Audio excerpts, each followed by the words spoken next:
Hey guys, very interesting puzzle for you that I think you're going to appreciate. It's white to play and win, and the first thing you have to understand about this puzzle is that the pawn here is going forward, okay, and black's pawns are going this way. All right, so don't mix it up because you could very easily flip that in your mind if you don't remind yourself of that fact. Okay, black's pawns are going down this way.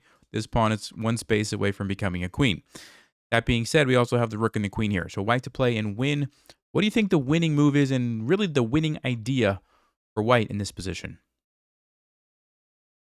You had a chance to look at that. The first thing that I want to point out here before I tell you what the winning move is that if you just play a random move to try to just come capture this pawn, like let's just say queen d7, thinking that you're going to try to just take the pawn, black is going to play rook to b3, making an escape square for the king here on b2.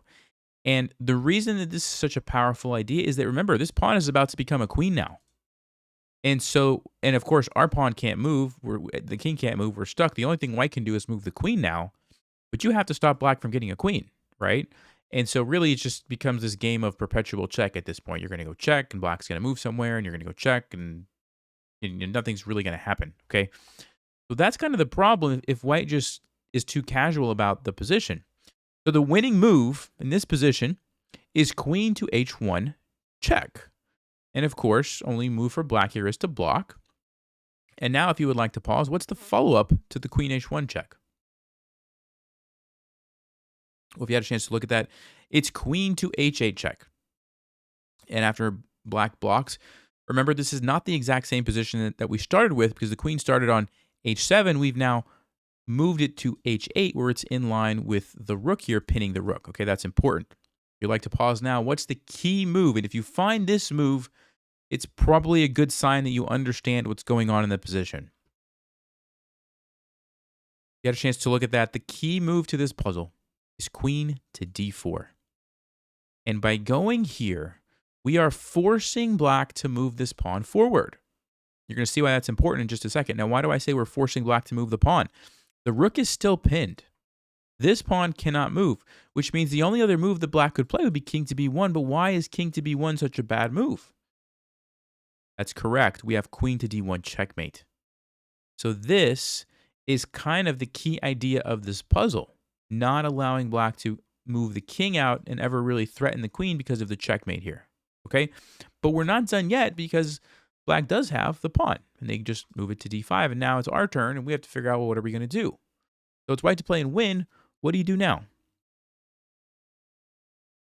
You had a chance to look at that. The move is queen to g1 check, and maybe you see the idea, maybe not, but what we're doing is after the rook comes down here, we're going to go back to g7 check. And again, what is black going to do? Well, if they play rook to b2, we have a really nice move. That's correct. Queen to d4 again. And this time, it's the same exact position. So by kind of doing this little triangle deal, we've essentially put the ball back in black's court, but now they can't move the pawn. And guess what? They have to go here, and then we checkmate them. Okay? However, if black is paying attention back in this position, when we go queen check, they're not going to move the rook. They're going to sacrifice the pawn. And guess what? We take. The rook goes to b2. And again, it's our turn. This is no longer checkmate. This is not checkmate because the rook just blocks. And we can just go back and forth all day, but that's just going to be a draw. So what do we do? If you had a chance to look at that, the move is queen to g1 check. Again, we're going to do the same triangle, right? This little triangle deal is the key to this puzzle. We're just wasting a move, essentially. So after check, they block, we go check. And then when they go here, the final move, that's correct. Queen to d4, again, right? So it's the same deal. And now it's black's turn. The rook is pinned. The pawn is blocked. So you can't move those. You have to move the king over. Of course, you don't want to do that. You don't have a choice. It's Zugzwang. And then we have checkmate.